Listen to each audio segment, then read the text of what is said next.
May I have a nomination? John McKinney. Right. I didn't bring any notes. Thank you, Mr. Chairman, Madam Secretary, Permanent Chairman Secretary. Friends, it's great to be back with you again. 2 years have gone by pretty fast, huh, Tony, since we were last here? It is, we say it's an honor and a privilege. I'm trying to figure out how I can really tell people what an honor it is to know you, Tony, and to put your name into nomination for re-election as state senator from the 28th district. One of the first times I ran into Tony in the political world, he was running for the RTM, District 2 in Fairfield. And I noticed that District 2 had a lot more signs out than any of the other 9 other districts in Fairfield. And it wasn't Tony Hwang for RTM, it was Tony Hwang and the rest of the team running in District 2.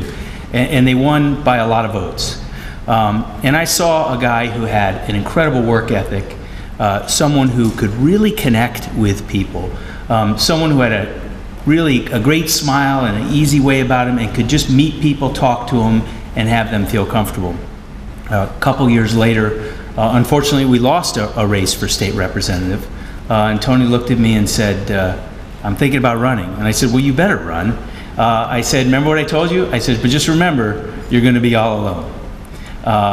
And as it turned out, because Tony worked so hard, everybody else wanted to work hard with him.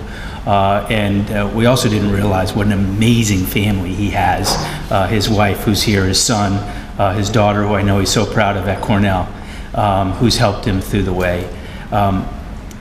It's never easy to make a decision to not want to run for office after you've been in it. I was so fortunate to serve you for 16 years. But I knew my time had come.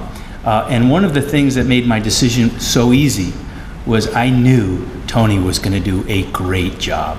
And I think you've come to learn over the last 2 years how hard he works, how smart he is, how inclusive he is, how unafraid he is to stand up and speak out on issues, whether it's agreeing with the other side or not. And I'll just give you one example because I tried to stay away from watching CTN a lot. But there was a debate in the Senate about whether or not to give whatever term you want to use, young kids whose parents were not here legally, student aid and grants to go to college.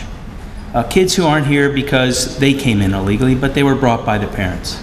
And I watched Tony stand up in that Senate, in the place I stood up for 16 years, and give a speech that was so impassioned and eloquent. I hadn't heard a speech like that. He talked about the fact that he is, too, an immigrant, that his parents came here the right way, the legal way, followed the rules. And no Democrat could get up and demagogue Tony Hwang for what he did. He gave a clear, strong message about what's right and what's wrong, not just in Connecticut, but in society. And that's what Tony does, I think, as a state senator. Most of all, he stands up for what he believes is right. So I probably gave too long of a speech. I apologize. I hope I embarrassed you, Tony. That was the point. But let me just say one last thing. Don't take any race for granted. And I know Tony won't. But I would suggest to you, with a lot of important races that are coming up in November, the single most important thing that we can all do to make Connecticut better is to get a Republican majority in the Senate and the House. I've been there with a Republican governor when budgets were almost as bad as some of the budgets we've seen today. The one constant is that the Democrats have controlled the legislature.